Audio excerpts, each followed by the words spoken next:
গাইবী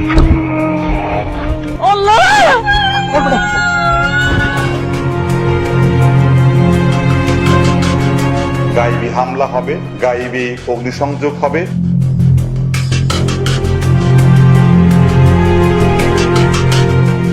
কোনো কথাবার্তা ছাড়া দরম গুলি করছে। একটা করছে সিনার মাঝখানে, একটা করছে এখানে।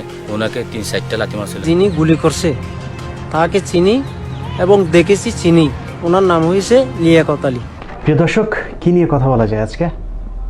দেশের এই মুহূর্তে গুরুত্বপূর্ণ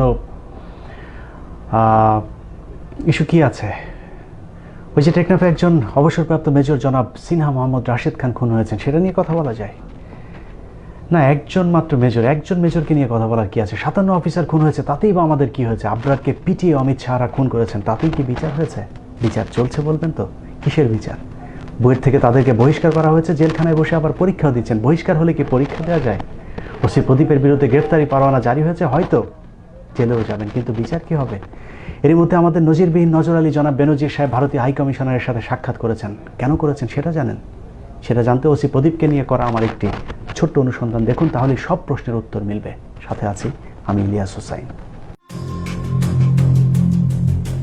প্রদীপ কুমার দাস বাংলাদেশ পুলিশের সাব ইন্সপেক্টর হিসেবে যোগদান করেন বিগত বিএনপি জামায়াত জোট সরকারের আমলে যথারীতি দুর্নীতির মাধ্যমে। জানা যায় চট্টগ্রাম মহসিন কলেজ হতে স্নাতক সম্পন্ন করেন প্রদীপ কুমার দাস। অত্যন্ত চতুর এই পুলিশ কর্মকর্তা বিএনপি সরকারের আমলে তিনি চট্টগ্রাম মেট্রোপলিটন পুলিশের ডিবিতে দায়িত্ব পালন করেন। এছাড়াও চকরিয়া থানার উপপরিদর্শক হিসেবে কাজ করেন প্রদীপ কুমার দাস। কক্সবাজারের উখিয়া থানায় ওসি হিসেবে যোগদানের পর থেকে চট্টগ্রাম মেট্রোপলিটনের পতেঙ্গা থানা, পাঁচলাইশ থানার ভারপ্রাপ্ত কর্মকর্তার দায়িত্ব পালন ছাড়াও কিছুদিনের জন্য তিনি চট্টগ্রাম বিমানবন্দরের ওসি ইমিগ্রেশন হিসেবে দায়িত্ব পালন করেন। পরবর্তীতে বিএনপি সরকারের পতন হলেও উত্থান হয়েছে প্রদীপের। বিএনপির সময়ে ঘাপটি মেরে থাকলেও কট্টর চরমপন্থী হিন্দু ও তীব্র মুসলিম বিদ্বেষী এই পুলিশ কর্মকর্তার আসল রূপ প্রকাশ পেতে থাকে 2008 সালে আওয়ামী লীগ সরকার ক্ষমতায় আসবার পর থেকে। একসময় নিজেকে বিএনপিপন্থী পরিচয় দেওয়া প্রদীপ রাতারাতি রং বদলে হয়ে যান আওয়ামীপন্থী পুলিশ। নিজেকে প্রমাণ করবার যুদ্ধে তিনি শুরু করেন একের পর এক বিএনপি জামাতের নেতাকর্মী হত্যার মিশন। প্রদীপ ভারতের 5 সরকার আওয়ামী লীগের নজরে আসেন প্রথমবার বুট পরিহিত অবস্থায় চট্টগ্রামের একটি মসজিদে প্রবেশ করে সেজদারত একজন মুসল্লির পিঠে অস্ত্র ঠেকিয়ে গুলি করার মধ্য দিয়ে। এরপরও বেশ কয়েকবার মসজিদের মুসল্লিদের পিটিয়ে সংবাদের শিরোনাম হয়েছেন প্রদীপ কুমার দাস। 2013 সালে মিছিলের মধ্যে ঢুকে বিএনপির এক কর্মীর মাথায় পিস্তল ঠেকিয়ে হত্যার ভিডিও হতভম্ব করে দেয় চট্টগ্রাম সহ গোটা দেশের মানুষকে।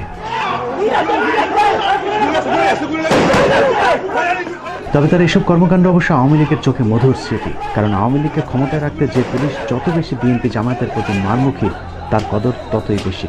সেই সুযোগ পুরোটাই কাজে লাগিয়ে প্রদীপ বাগিয়ে নিয়েছেন বিপিএম সহ 2020 সালের কক্সবাজার জেলার শ্রেষ্ঠ ভারপ্রাপ্ত পুলিশ কর্মকর্তার পুরস্কার। চট্টগ্রামের ভাষায় ওসি প্রদীপ আওয়ামী লীগকে মধু হই হই বিষ হাওয়াইছে। প্রদীপের চাঁদাবাজি বাণিজ্য টিকিয়ে রাখতে এলাকায় অনেক আওয়ামী লীগের বড় বড় ব্যবসায়ীকেও জামায়াত শিবির তকমা দিয়ে তার কাছ থেকে চাঁদা আদায় করে থাকেন। কোনো কোনো ক্ষেত্রে ক্রসফায়ারও দেওয়া হয়েছে আওয়ামী লীগ সমর্থিত মানুষকেও। কক্সবাজার টেকনাফ এলাকায় যা খুবই সুবিধাজনক একটি হাতিয়ার। বাড়ি ভাঙা লাগুক, বাড়ি উচ্ছেদ করা লাগুক, কাউকে ধরা লাগুক, কাউকে মারা লাগুক, আমি করব। এই একই হাতিয়ার ব্যবহার করে একটি আইন শৃঙ্খলা বাহিনী যুবলীগ নেতা একরামকে নৃশংসভাবে হত্যা করে। হ্যালো, আমি কমিশনারের সাথে কথা বলতে চাচ্ছি। হ্যালো, কে ওইটা? ফোন রিসিভ করছো? ওইটা কে?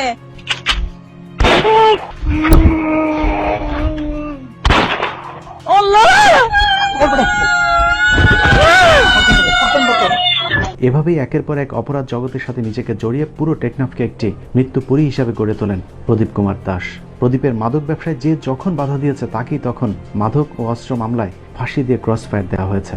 কখনো বাংলাদেশের নাগরিকের রোহিঙ্গা ডাকাত বলে চালিয়ে দেওয়ার ঘটনাও ঘটেছে টেকনাফে, যে কারণে প্রদীপের বিরুদ্ধে কথা বলা এখন এলাকায় সবচাইতে বিপজ্জনক একটি বিষয় হয়ে দাঁড়িয়েছে। আমরা মাইকের মধ্যে বলতে পারতেছি না, কারণ মাইকের মধ্যে অনেকে আমার কথাগুলো রেকর্ড করবে। এই কারণে কি বিচার হবে ওটা সময়কালে দেখা যাবে।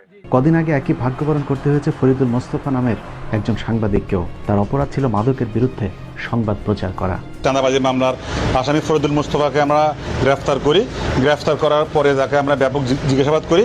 এক পর্যায়ে সে আমাদের কাছে স্বীকার করে যে তার বাড়িতে অস্ত্র, ইয়াবা এবং মদ রয়েছে। এসব গদবাধা মুখস্থ কিছু বক্তব্য দিয়ে টেকনাফবাসীকে দীর্ঘদিন ধরে জিম্মি করে রেখেছেন ওসি প্রদীপ কুমার দাস। 15 মিনিটসের অনুসন্ধানে উল্লেখযোগ্য কয়েকটি ঘটনার মধ্যে রিলার জনৈক সুদূরের ছেলে শাহিনকে পবিত্র জুমার নামাজে সেজদায় থাকা অবস্থায় তুলে নিয়ে নির্মমভাবে হত্যা করা। ওয়াইকংয়ের আনোয়ার নামে এক ব্যক্তিকে ধরে নিয়ে হত্যার পর সেই ঘটনায় মামলা করতে গেলে নিহত আনোয়ারের স্ত্রী এবং তার বোনকে কক্সবাজার আদালত চত্বর থেকে তুলে নিয়ে যায় প্রদীপের সন্ত্রাসী বাহিনী। টানা 5 দিন গণধর্ষণের পর তাদের খোঁজ পাওয়া যায়। দুবাই ফেরত এক যুবক ওসির বিরুদ্ধে ফেসবুকে স্ট্যাটাস দেওয়ায় তাকে ধরে নিয়ে 22 লাখ টাকা চাঁদা দাবি করা হয়, কিন্তু পরিবারটি টাকা দিতে না পারায় সেদিন রাতেই সেই যুবককে খুন করে প্রদীপ। এলাকায় সাদা মনের মানুষ হিসেবে পরিচিত শাপলাপুরের হাবিবুল্লাহ নামক এক ব্যক্তিকে একটি এনজিওর সাথে চুক্তি করে হত্যা করে প্রদীপের সন্ত্রাসী বাহিনী। অথচ নিহত হাবিব বৃক্ষপ্রেমিক হিসেবে চ্যানেল আই পুরস্কার প্রাপ্ত একজন মানুষ। এই হত্যাকাণ্ডে প্রদীপ সৈয়দ হোসেন নামে এমন একজনকে আসামি করেন যিনি ওই ঘটনার 6 মাস আগে থেকেই জেলখানায় বন্দী ছিলেন। ওয়াইকং ইউনিয়নের একাধিকবার নির্বাচিত ইউপি চেয়ারম্যান মরহুম মুস্তাক আহমেদ চৌধুরীর পরিবারটি সর্বদাই মাদকের বিরুদ্ধে সোচ্চার, যে কারণে গভীর রাতে বাড়িটিতে হামলা করে 30-40 লাখ টাকার স্বর্ণ অলংকার লুট করা হয়। সেই রাতে পরিবারের একমাত্র সন্তান জুনায়েদকেও তুলে নিয়ে যাওয়া হয়। পরবর্তীতে উপজেলা আওয়ামী লীগের সভাপতি জাফর আলম বহু চেষ্টার পর জুনায়েদকে বাঁচালেও লুটকৃত স্বর্ণ অলংকার উদ্ধার করতে পারেনি। মাদকের বিরুদ্ধে কথা বলায় গেল 24 জুন ঝিমংখালীর একজন 70 বছরের অবসরপ্রাপ্ত সরকারি প্রাথমিক বিদ্যালয়ের শিক্ষককে মিথ্যা মাদক মামলায় তুলে নিয়ে জেলখানায় পাঠিয়ে দেওয়া হয়। অথচ যে মাদক মামলায় ওই শিক্ষককে গ্রেফতার দেখানো হয়েছে সেই সময়ে তিনি হজ পালনের উদ্দেশ্যে পবিত্র মক্কা শরীফে অবস্থান করছিলেন। বিজ্ঞ আদালত তার পাসপোর্ট ও ভিসা থেকে জামিন দিলেও এখনও প্রদীপের আতঙ্কে দিন কাটে পরিবারটির। পরের ঘটনার শিকার পশ্চিম লেদা এলাকার মৃত গবি সুলতানের ছেলে মুস্তাক সদাগর নামের এক মুদি দোকানির। মুস্তাককে ক্রসফায়ারের হুমকি দিয়ে মোটা অঙ্কের চাঁদা আদায়ের একদিন পর 1200 পিস ইয়াবা দিয়ে তাকে আদালতে চালান করে দেওয়া হয়। সেনাবাহিনীর প্রতি ওসি প্রদীপের ক্ষোভ দীর্ঘদিনের। হাসান আলী নামে বিজিবির এক সোর্স মাদক পাচারের সাথে ওসি প্রদীপের সম্পৃক্ত থাকার বিষয়টি সেনাবাহিনীর একজন কমান্ডিং অফিসারকে জানালে হাসান আলীকে সেদিন রাতেই তুলে নিয়ে যায় প্রদীপ। ঘটনার 3 দিন পর হাসানের লাশ পাওয়া গেলে পুলিশ জানায় কথিত বন্দুক যুদ্ধে তার মৃত্যু হয়েছে। হত্যাকাণ্ডে পুলিশের বিরুদ্ধে সরাসরি অভিযোগ তুললে হাসানের স্ত্রীর বিরুদ্ধে উল্টো মাদকের মামলা দিয়ে তার বসত বাড়িটিও গুড়িয়ে দেওয়া হয়। পুরো বিষয়টি স্থানীয় বিজিবির ঊর্ধ্বতন কর্মকর্তারা অবগত থাকলেও কিছুই করতে পারেননি। উল্টো প্রদীপ নিজেই দাম্ভিকতার সাথে মানুষের ঘরবাড়ি গায়েবীভাবে ভাঙচুর ও অগ্নিসংযোগের বিষয়টি এলাকায় বলে বেড়ান। ওই সমস্ত বাড়িতে গায়েবী হামলা হবে এবং কোনো কোনো বাড়িতে গায়েবী অগ্নিসংযোগ হবে এবং কোনো কোনো গাড়িতে গায়েবী অগ্নিসংযোগও হতে পারে। হাবিরছড়া ইউনিয়নে জানেন মামুনের বাড়িতে গায়েবী হামলা হয়েছে এবং ওখানে গায়েবী আগুনও ধরেছে। দর্শক, এত কিছুর পরে ওসি প্রদীপকে এসপি, আইজিপি কিংবা প্রধানমন্ত্রী চাইলেও কিছু করতে পারবে না, কারণ তাদের পেছনে আছে বিরাট এক শক্তি।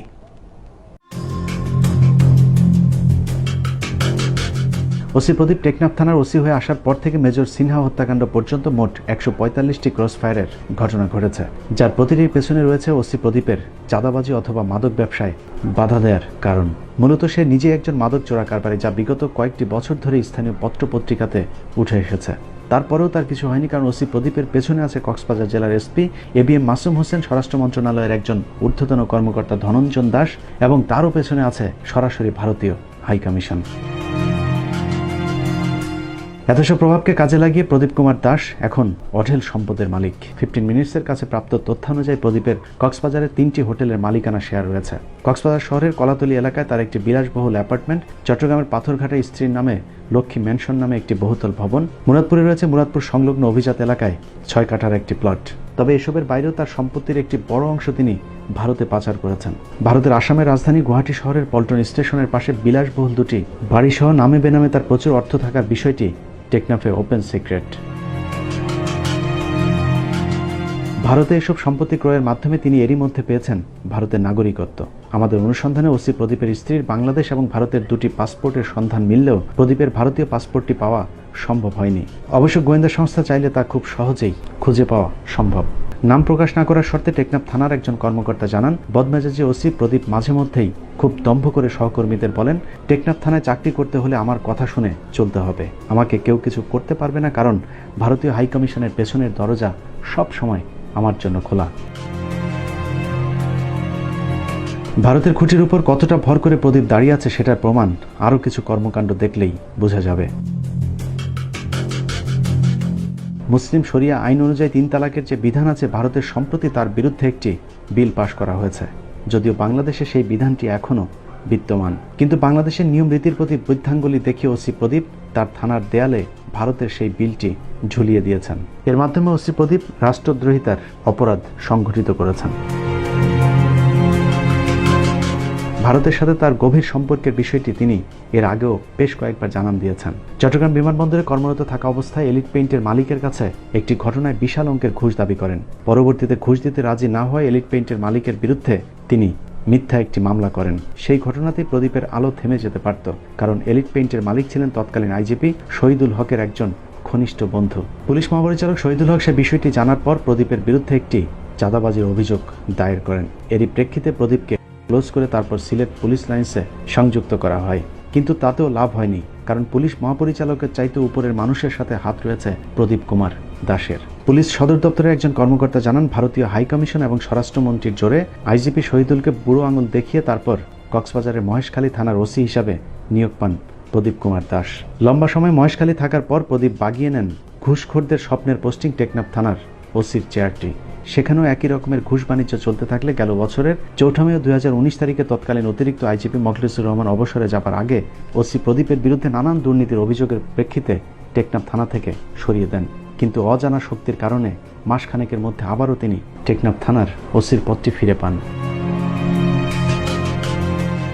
এখানেই শেষ নয়, ওসি প্রদীপ যেই থানাতেই গিয়েছেন সেখানেই তার প্রথম কাজ হলো দাড়িওয়ালা বা নামাজি কোনো পুলিশ থাকলে তাকে বদলি করা এবং তার আশপাশে হিন্দু পুলিশ সদস্য এনে একটি সাম্প্রদায়িক বলয় তৈরি করা। তিনি তার রানার কিংবা ড্রাইভার কখনোই মুসলিম কাউকে রাখেন না। এই যেমন টানা 6 বছর ধরে থাকা তার বর্তমান রানার এসআই মিঠুন ভৌমিক, সাগর দাস ছাড়াও তার ঘনিষ্ঠ বেশ কয়েকজন হিন্দু কনস্টেবল, এসআই এবং এএসআই রয়েছেন টেকনাফ থানায়। তার পরামর্শে এবছর জেলার শ্রেষ্ঠ সাব ইন্সপেক্টরের পুরস্কারটিও দেওয়া হয়েছে তার ক্রসফায়ারের আরেক সহযোগী সাব ইন্সপেক্টর সজীব দত্তকে। এছাড়াও মাদক নিয়ন্ত্রণের নামে তার খুনের আরেক সহযোগীর নাম দীপক বিশ্বাস।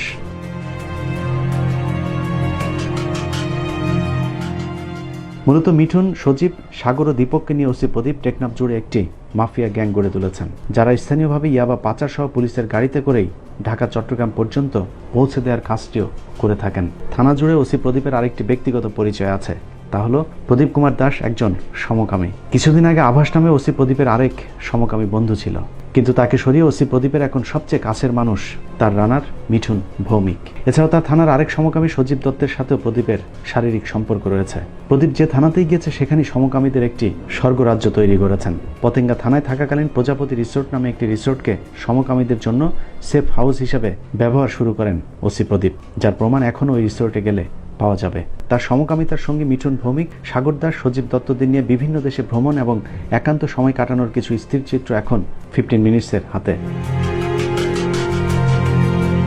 তবে প্রদীপের স্ত্রী সন্তানও আছে, কিন্তু তার এই বিকৃত যৌনাচারের কারণে একাধিকবার থানার ভেতরেই তার স্ত্রীর সাথে কথা কাটাকাটির ঘটনাও ঘটেছে। উল্লেখ্য, প্রদীপের একটি বিকৃত যৌনাচারের প্রতিশোধ নিতে তার স্ত্রী পতেঙ্গা থানার একজন ওসি তদন্তের সাথে অবৈধ শারীরিক সম্পর্ক গড়ে তোলেন। বিষয়টি টের পেয়ে প্রদীপ ওই অফিসারকে চাকরি ছেড়ে দেশ ত্যাগ করতে বাধ্য করেন। এভাবেই টেকনাফ কিংবা কক্সবাজার তো বটেই, পুরো চট্টগ্রাম জুড়েই ওসি প্রদীপের অদৃশ্য একটি নিয়ন্ত্রণ তৈরি হয়েছে, যে কারণে সিনহা হত্যাকাণ্ডের তদন্তের দায়িত্ব দেওয়া হয়েছে ওসি প্রদীপের খুব ঘনিষ্ঠ একজন পুলিশ কর্মকর্তা, যার নাম নন্দদুলাল রক্ষিত। সব মিলিয়ে টেকনাফ থানা যেন বাংলাদেশের বুকে এক টুকরো মিনি কলকাতা। প্রিয় দর্শকের পরকে বিচার চান? কেন চান? মেজর সিনহা হত্যাকাণ্ডের আগে শুধুমাত্র টেকনাফ থানাতে ওসি প্রদীপ আরও 144টি খুন করেছিল। সে 144 খুনের কি বিচার হয়েছে? যদি না হয় তাহলে শুধুমাত্র মেজর হত্যার বিচার কেন চাইতে হবে? সে 144 জনেরও প্রাণ ছিল, বাঁচার ইচ্ছে ছিল, সুন্দর এই পৃথিবীতে আরও কিছুদিন বেঁচে থাকবার জন্যে কপালের মাঝ বরাবর গুলি করবার ঠিক আগ মুহূর্তে হয়তো বাঁচার সে সাকুতিও জানিয়েছিল। কে জানে চোখের পাশ দিয়ে ঢুকে যাওয়া গুলির আঘাতে ঝাপসা হয়ে যাওয়া চোখে শেষ একটি বারের জন্য হলেও সন্তান কিংবা মায়ের মুখটি দেখবার ইচ্ছেও হয়তো হয়েছিল। দর্শক, আসলে প্রতিটি মৃত্যুই কষ্টের, প্রতিটি মৃত্যুই দম বন্ধ করা যন্ত্রণার। তাই আসুন, বাঁচতে হলে একসাথে বাঁচবো, মরতে হলেও একই সাথে। আর যদি বাঁচতে চান তাহলে বাংলাদেশের প্রতিটি থানা, জেলা, সচিবালয় কিংবা ক্যান্টনমেন্টে থাকা ভারতীয় সাম্প্রদায়িক দালালদেরকে প্রতিহত করতে হবে। আল্লাহ হাফেজ।